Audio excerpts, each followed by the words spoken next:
présente Jean-Philippe Salard, qui est le directeur du centre de design de Bucarest. Je vous présente David Durand, directeur design Dacia. Bon, David, c'est un petit peu le chef d'orchestre. Et Jean-Philippe, c'est le créatif qui anime l'équipe de designers jusqu'à la sortie de la voiture dans la rue. Un véhicule qui est résolument contemporain, qui est moderne.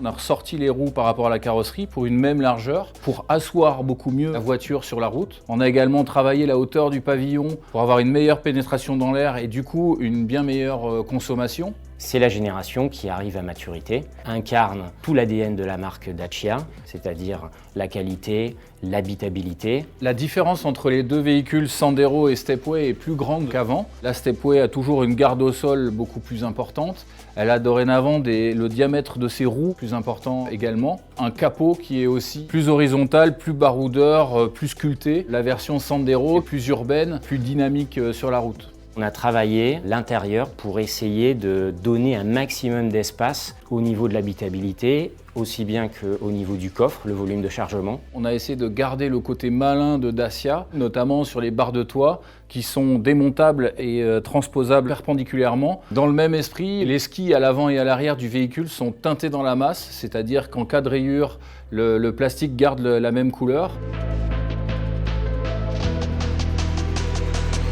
Le nouveau regard Dacia passe par les feux de jour qui ont une forme en Y, technologie LED avec guide de lumière. Les feux de croisement sont également à LED. Une première pour un véhicule Dacia, ça donne un regard très blanc, très moderne. Les designers se sont inspirés en fait du graphisme que l'on a sur les montres à quartz. Ça s'imbrique un petit peu comme des Lego, quoi. C'est quelque chose qu'on va retrouver sur le reste de la gamme. On a essayé de renforcer l'impression de robustesse et de qualité par des éléments nouveaux comme les poignées de porte. On a aussi une belle calandre, affiche tout le caractère de la voiture, parce qu'aujourd'hui on est sur un caractère qui est affirmé. On utilise la technologie de stamping, donc ça c'est un procédé qui nous permet finalement d'appliquer du chrome, solution simple et très éco.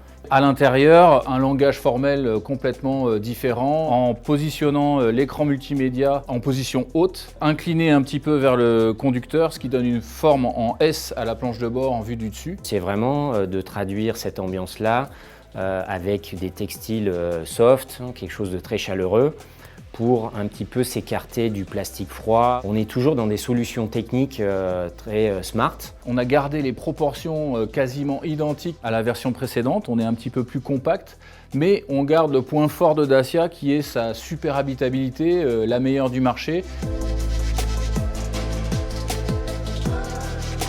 Le leitmotiv pour les designers, c'est un maximum d'effets avec un minimum de moyens. Le client est au centre de nos préoccupations. À travers les forums, à travers les grands rassemblements comme les pique-niques Dacia, beaucoup de clients nous parlent de l'utilisation de leur voiture, nous expliquent aussi leurs attentes. C'est ce qui nous permet d'amener au véhicule le juste nécessaire pour rester dans un prix abordable. C'est vraiment un véhicule qui va se remarquer, les gens vont tourner la tête. On en tire une grande satisfaction, à la fois sur le plan professionnel que sur le plan humain. Ah ben évidemment que j'en suis fier.